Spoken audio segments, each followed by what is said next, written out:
Hi, youth of the chapel. So this video is for the middle schoolers. Last week we took some time to put a piece of paper out on the floor, and we sat around the piece of paper and just really talked about what kind of things we would want to learn, what kind of things we were interested in, what our favorite parts of the Bible were, what our favorite stories and characters were in the Bible, some things that we struggle with. So we wrote all that stuff. We just brainstormed on a piece of paper. It was so cool to listen to you guys kind of get comfortable after a few minutes and really start opening up. And we wrote some really great things, some really great concerns, some really great stories down on the paper. And so what we settled upon was the book of Ruth. So the book of Ruth is 4 weeks long, or 4 chapters long. So for the next 4 weeks, we're going to be looking at the book of Ruth.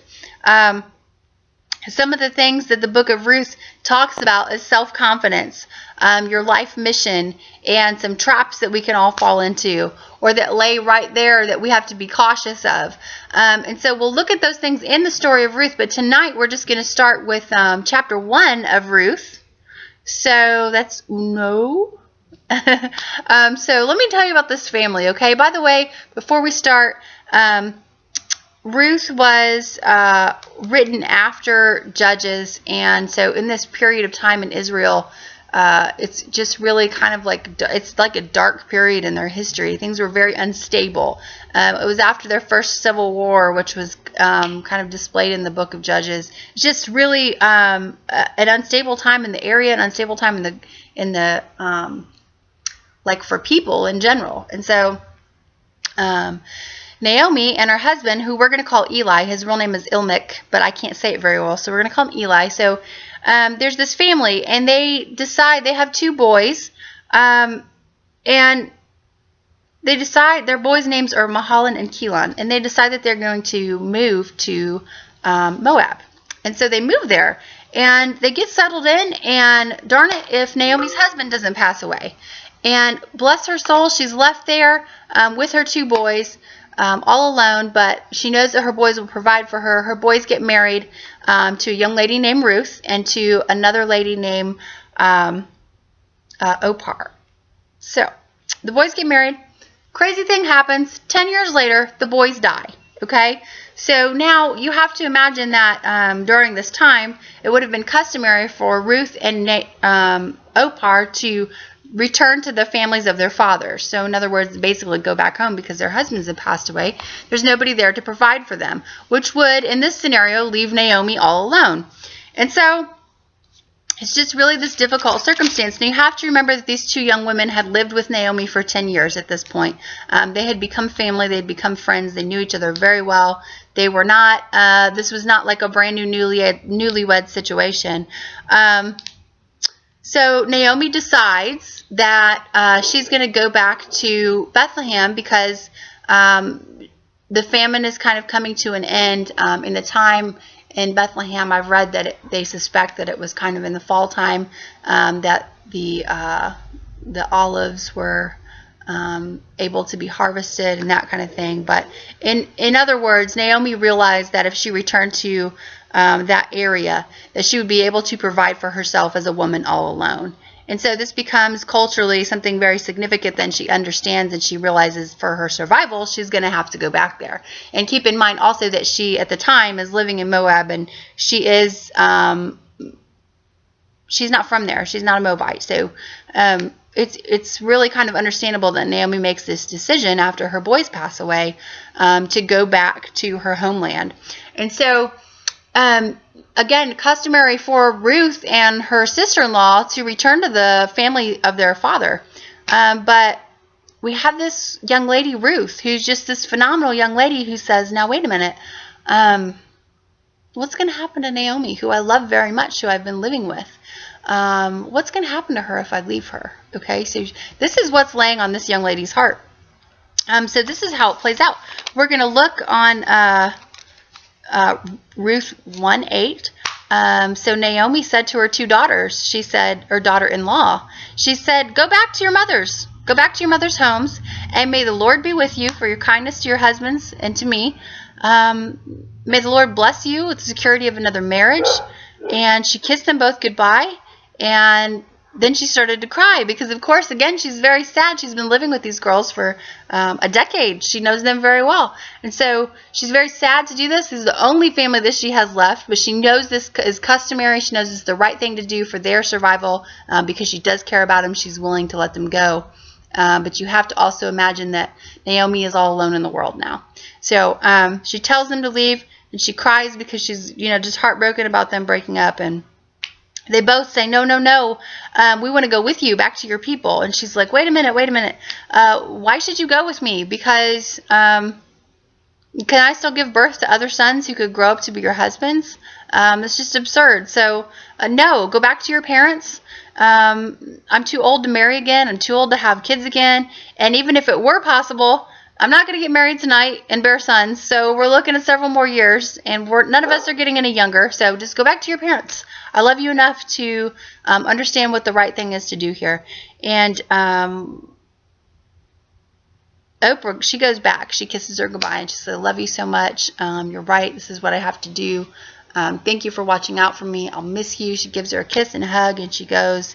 And but not Ruth. So this is where everything changes, okay? We talked about self-confidence. Ruth shows a great amount of self-confidence here. She knows what the right thing is to do in her heart. She understands what is going to happen to Naomi, that Naomi is going to be alone. She knows how much she loves Naomi, and she is willing to sacrifice it all at this point to leave her country, to go to a place where she is the foreigner.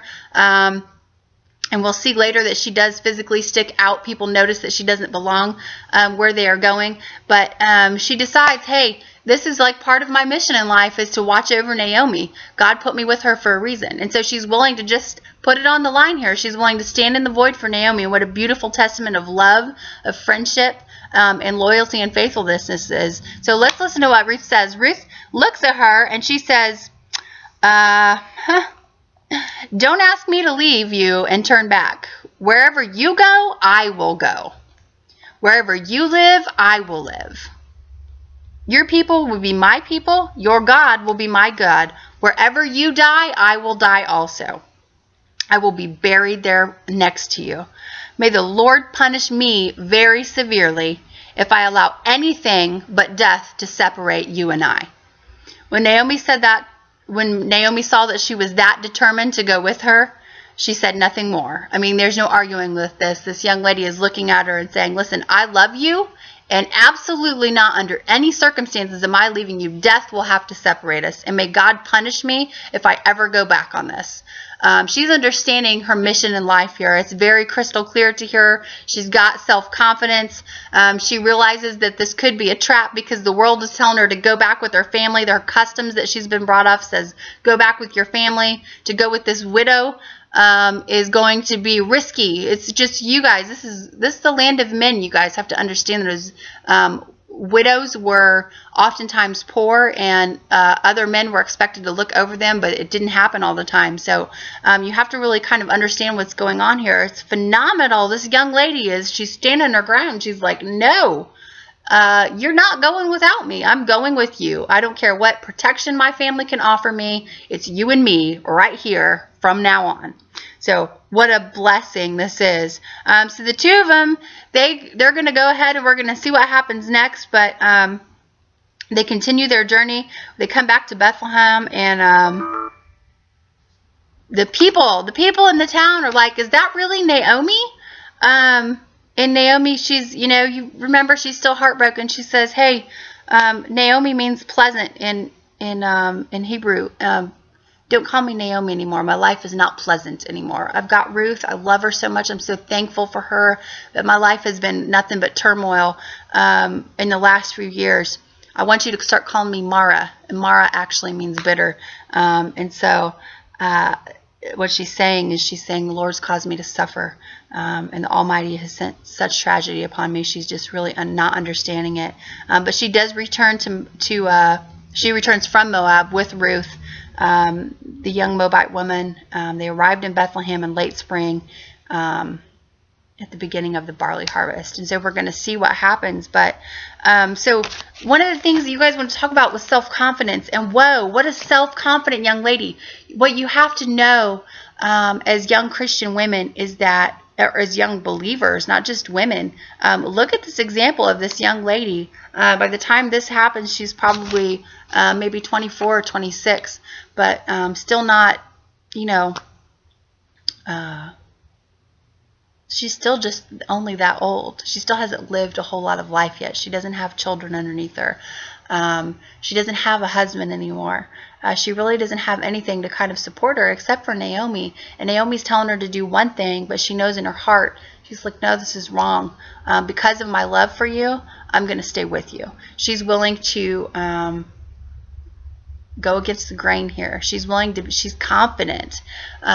She's probably a little bit afraid. She doesn't know what's going to happen to them. They don't know how they're going to provide for one another. She's in the understanding that she is younger than Naomi, and that she's kind of saying, I will make sure that you are okay from now on.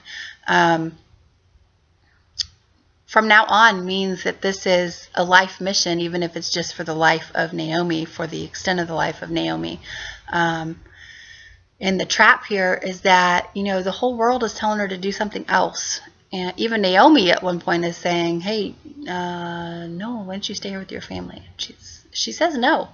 You know, when your back's up to the wall and you just really know in your heart what the right thing is to do, it can be really scary a lot of times to do that. But Naomi is a great example of standing up for what we believe in, and we're going to see later how that pays off.